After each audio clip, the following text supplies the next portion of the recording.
নমস্কার বন্ধুরা, আবারও একটু রেসিপির ভিডিওতে আপনাদের সবাইকে স্বাগত জানাই। চলে এসেছি আপনাদের সাথে পটলের দারুণ একটি রেসিপির ভিডিও শেয়ার করতে। বন্ধুরা, পটলের এই রেসিপিটা একদিন খেলে মন ভরবে না। এই রেসিপিটা আমি কিভাবে বানাবো পুরোটা আপনাদের সাথে শেয়ার করব। ভিডিওটা স্কিপ না করে সঙ্গে থেকে দেখুন, আশা করছি রেসিপিটা ভালো লাগবে। এখানে আমি পটলের রেসিপি বানানোর জন্য 4টে পটল নিয়েছি বড় সাইজে। আপনারা চাইলে পটলের পরিমাণ বাড়িয়ে নিতে পারেন। পটলগুলোকে আমি আগে থেকেই ধুয়ে নিয়েছি, ধুয়ে জল ঝরিয়ে নিয়েছি। এবার আমি এই পটলগুলোকে কেটে নেব খোসা ছাড়িয়ে। আর আজকে শেয়ার করা রেসিপিটা যদি শেষ পর্যন্ত দেখার পর ভালো লাগে, অবশ্যই একটা লাইক ও কমেন্ট করে জানাবেন। পটলের রেসিপিটা বানানোর জন্য প্রথমে একটা আমি মশলা তৈরি করে নেব। এখানে 2 রকম সর্ষে নিয়ে নিয়েছি 1 চামচ করে।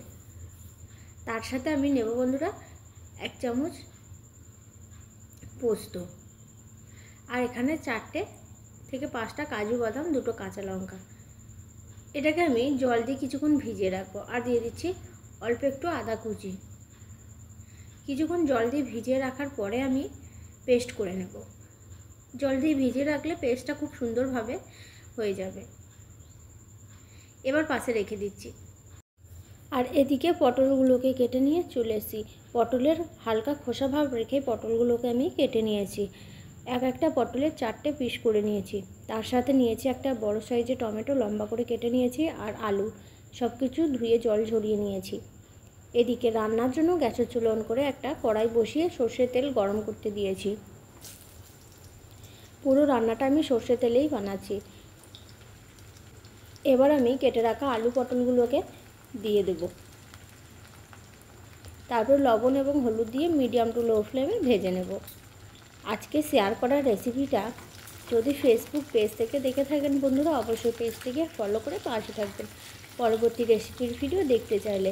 আর ইউটিউব চ্যানেল থেকে দেখে থাকলে অবশ্যই নতুন বন্ধুরা চ্যানেলটিকে সাবস্ক্রাইব করে পাশে থাকবেন। আমার শেয়ার করা নতুন নতুন রেসিপির ভিডিও যদি আপনাদের দেখতে ভালো লাগে।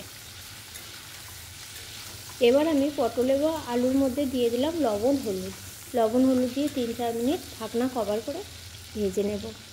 এইভাবে ভেজে নিলে পটলটা অনেকটা সিদ্ধ হয়ে আসবে। এবার আমি ঢাকনাটাকে খুলে নিচ্ছি। খুলে নিয়ে আবারও নাড়াচাড়া করে ভেজে নেব। প্রায় 3 থেকে 4 মিনিট মতো ভেজে নেব। তারপর আমি পটলগুলোকে তেল ঝরিয়ে তুলে নেব। পটলের এই রেসিপিটা দুপুরে গরম ভাত, এই গরমের দিনে এক বাটি ডালের সাথে খেতে কিন্তু খুব ভালো লাগে।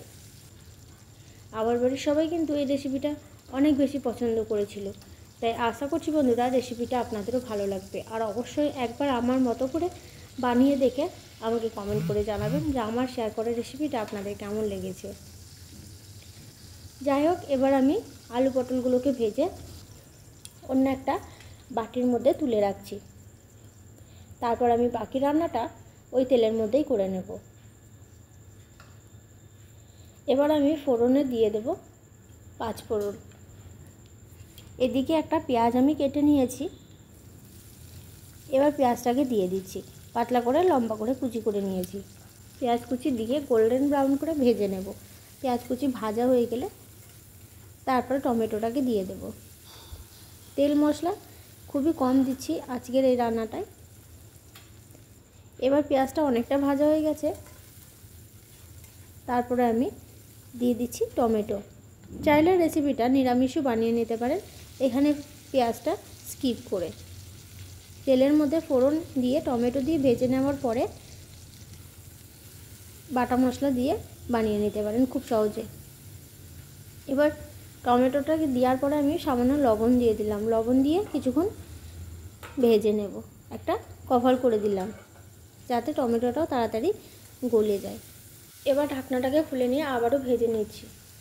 তারপরে আমি গুঁড়ো মশলা দিয়ে দেবো। এখানে একটা বাটিতে ছোটো চামচের 1/2 চামচ করে নিয়েছি ধনিয়ার গুঁড়ো, জিরের গুঁড়ো, তার সাথে লঙ্কার গুঁড়ো।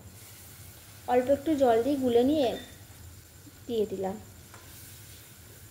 এবার গুঁড়ো মশলাগুলো দেওয়ার পর টমেটো পেঁয়াজের সাথে কিছুক্ষণ ভেজে নেব। সামান্য একটু জল দিয়ে দেবো। তারপর আমি একটা থালা চাপা দিয়ে কিছুক্ষণ রেখে দিচ্ছি।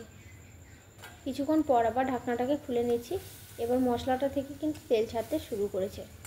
এই সময় দিয়ে দেবো আমি পেস্ট করে রাখা সর্ষে, পোস্ত, কাঁচা লঙ্কা, কাজু বাদামের পেস্টটা।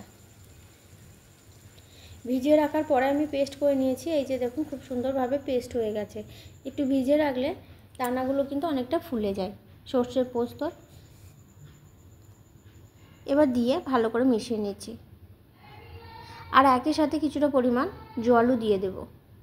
এবার মশলাটাকে আমি কিছুক্ষণ কষিয়ে নেব, অনেকক্ষণ বেশি সময় লাগবে না এই মশলাটা কষানোর জন্য। আর দিয়ে দিলাম সামান্য পরিমাণে হলুদ। তারপরে আমি ভেজে রাখা আলু পটলগুলোকে দিয়ে দেবো। প্রায় 2 মিনিট মতো সর্ষে পোস্তটা দেওয়ার পরে নেড়ে নিলাম। এবার আলু পটল দেওয়ার পর সর্ষে পোস্তর সাথে ভালো করে মিশিয়ে নিচ্ছি। তারপর সিদ্ধ হওয়ার জন্য জল দিয়ে দেব।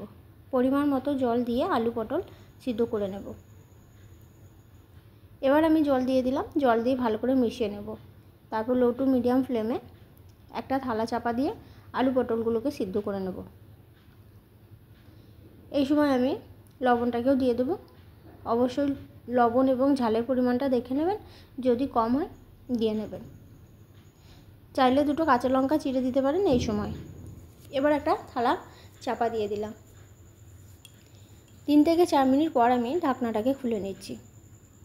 মাঝে একবার ঢাকনা খুলে ভালো করে নেড়ে দিয়েছিলাম, তারপর আবার ঢাকনা চাপা দিয়ে দিয়েছি। এবার ভালো করে মিশিয়ে নিয়েছি। আলু পটল কিন্তু পুরোপুরিভাবেই সিদ্ধ হয়ে গেছে। অল্প একটু চিনি দিয়ে দিলাম, হালকা একটু মিষ্টি ভাব হলে খেতে ভালো লাগবে। সামান্য একটু চিনি দিয়ে ভালো করে মিশিয়ে নিচ্ছি। তারপর আমি গ্যাসের ফ্লেমটাকে বন্ধ করে দেব। একটু গ্রেভি রেখেছি এই রেসিপিটায়, খেতে কিন্তু বেশ ভালো লাগবে, সেই জন্য গ্যাসের ফ্লেমটাকে বন্ধ করে অন্য একটা পাত্রে তুলে নেব। আলু পটলের রেসিপিটা আমার পুরোপুরিভাবেই হয়ে গেছে। এখানে একটা বাটির মধ্যে তুলে নিচ্ছি। আশা করছি বন্ধুরা রেসিপিটা আপনাদের ভালো লেগেছে। গরমের দিনে দুপুরে গরম ভাতের সাথে 1 বাটি ডাল আর এই রেসিপিটা থাকলে কিন্তু আর মাছ ডিম লাগবে না। এই রেসিপিটা আপনাদের কেমন লেগেছে অবশ্যই জানাবেন। শেষ করছি এখানে। সবাই সুস্থ থাকবেন, ভালো থাকবেন।